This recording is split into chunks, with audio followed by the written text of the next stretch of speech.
My lords, today we are going to be discussing warships. Although perhaps warships does not quite do justice to the constructs that I'm going to describe for you, I should note that these warship designs were hacked from transmissions travelling through the space between galaxies. The text file was titled Gigastructural Engineering.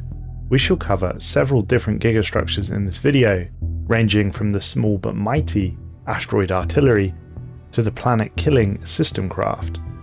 I shall go through each one in detail and demonstrate their capabilities.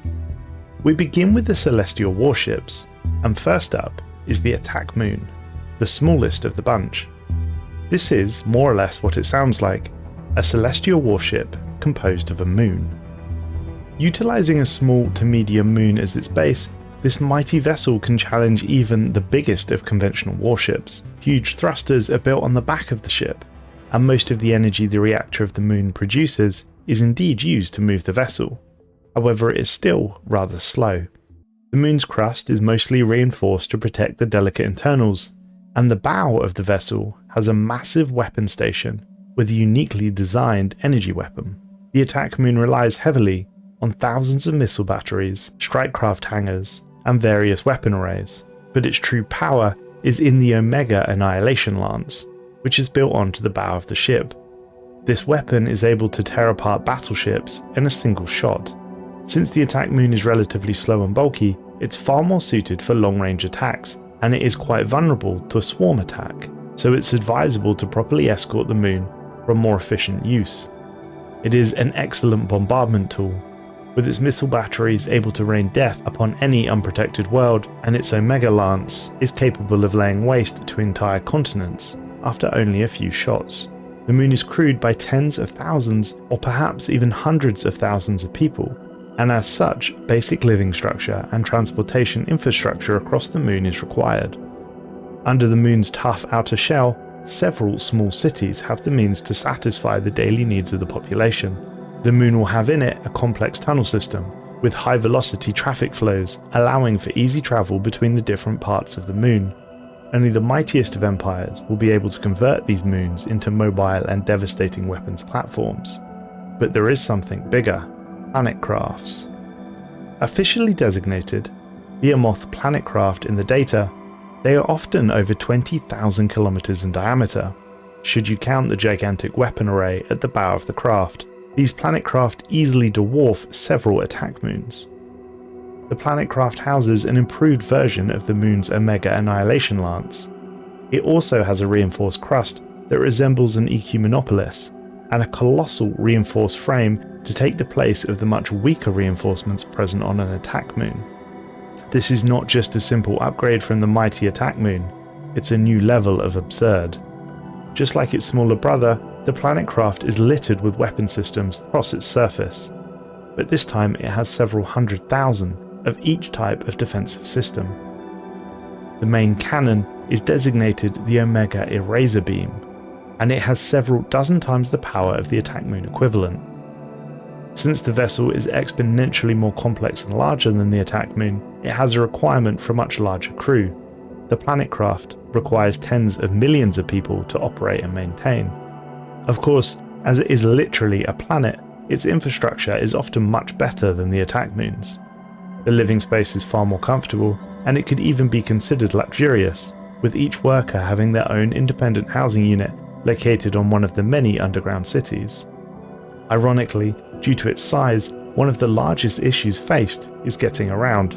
Since the craft is literally the size of a planet, getting from one side to the other can take several hours, if not several days. And next we move on to the stellar systemcraft. If you can imagine a world where a planetcraft isn't quite suitable for your needs, then the systemcraft is another step along the path of true insanity. According to the data files, some bright spark called Elawini considered that planetcraft and attack moons were not suitably destructive enough for their purposes. They dared to ask, what if we bolt several planetcraft and attack moons together? And as such, the systemcraft was born. The systemcraft is the pinnacle of celestial body weaponization tech. It is a colossal vessel built from 5 attack moons and 4 mighty planetcraft, with a compressed star at its center and 3 planet-sized thrusters that struggle to move the colossal warship.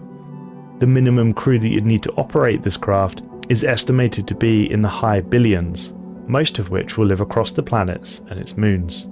To stop the structure from collapsing in on itself or destroying the gravitational balance of a friendly system, many gravitational anchors are placed and have to remain active and maintained at all times.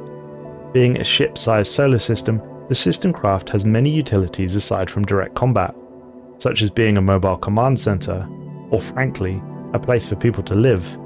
Given that it contains the mass of an entire solar system, there is plenty of living space. Given how they are created, systemcraft have quite a modular aspect. Every planet and moon still has all of its critical components from before they were adapted and upgraded to fit the systemcraft. So in the unlikely situation where the systemcraft sustains enough damage and detonates its stellar core, the individual planetcraft and attack moons can be detached and controlled like a normal celestial warship fleet. If there is such a thing as a normal celestial warship fleet. The systemcraft, of course, has billions of defensive stations and is full of all kinds of weaponry, from colossal anti-capital ship guns to gigantic point defense arrays. Every single moon and planet has enough guns to threaten any armada by itself, but the systemcraft's true destructive power comes from the existential eraser beam that is on the bow of the ship, guns of such size and power that they will tear through space and time itself, deleting anything in their path. These weapons are easily capable of destroying planets and even entire stars with a sufficiently charged shot. Like Planetcraft, there's of course a lot of living space aboard the vessel. Although it is primarily a military ship, the planets are full of useful commodities. The biggest issue they face, besides literal combat, is the transportation of goods and people from one planetoid to another. It is a logistical nightmare, or dream, depending on one's perspective. Next I shall cover a gigastructure that could be considered miscellaneous.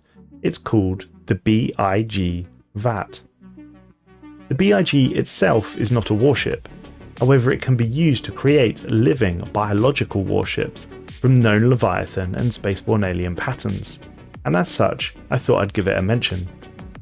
The B.I.G. VAT is a construct which makes use of both synthetic and biological components acting in harmony, with the purpose to act as an advanced cloning facility, able to replicate entire living entities under the builder's complete control. The creatures born in the facility can be outfitted with various cybernetic components in order to bolster their strength and grant new capabilities. However, to initiate a cloning sequence, a complete genetic code must be inputted into the facility. This theoretically opens the way for the creation of such genetic codes from scratch. The cloning facilities are cutting edge. Empires are able to clone any Leviathan whose genetic pattern has been captured. This means that an owner of a B.I.G. VAT could create fleets of Pythorian Scourge, Queens and Drones, Tianki Matriarchs, Elder Dragons, Sky Dragons, or even clone a fleet of Space Amoebas. A fleet of Bubbles would be quite something indeed. So not quite a warship, but worth a mention nevertheless. We shall now move on to the second half of this report, space guns, and we begin with the smallest construction on the list, the Asteroid Artillery. This is a structure that transforms an asteroid into a stationary defensive platform. The Asteroid Artillery platforms are the mainstay of any advanced civilization defensive setup. The construction of an Asteroid Artillery unit starts by creating an automated mining station that's perfectly concealed and protected within the asteroid itself. Then, around that station, a compact series of advanced automated forges are made, designed to separate and utilize every last type of material within the asteroid in some manner. Everything from the metals within the asteroid to the waste products that cannot be turned into anything more useful is used as ammunition. This process is not continuous to assure efficiency, and the artillery unit will only mine the asteroid when its ammunition reserves are not fully stocked. Small thrusters are utilized to keep the unit in position to allow it to turn and counter the recoil used by the guns. They are not enough to move it around at any reasonable speed, but they can provide insights into how thrusters may be utilized on a larger scale without causing structural instability. These cannons are extremely potent, and they can easily smash through attack moons and planetcraft should they be bold enough to enter their range. They're also fully upgradable, One can always build a bigger gun after all. And speaking of bigger guns, we move on to the Nicoll-Dyson Beam. The Nicoll-Dyson Beam, from here on referred to as the ND beam, might just be to the space age what the nuclear bomb is to primitives. The ultimate trump card. The perfect deterrent. The ND beam can only really be described by witnessing what it is capable of. This gigastructure is a giant solar system-destroying cannon. It makes the Death Star look like a BB gun. The hyperweapon can sterilize planets from afar, as well as destroy entire solar systems. It is likely one of the most powerful constructs ever built in galactic history, and the Empire who builds it will ensure galactic domination is only a firing sequence away.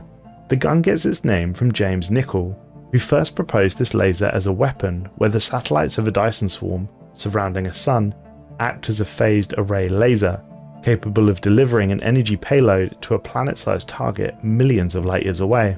This could destroy an atmosphere or the entire planet depending on the focus of the beam, the intensity of the source, the size of the swarm, and the time taken to build up the energy before release. Due to the sheer amount of power required to operate such a destructive construct, only a few stars are deemed adequate to build an ND beam. They're usually B-class or A-class, some of the biggest stars one can normally find across the galaxy.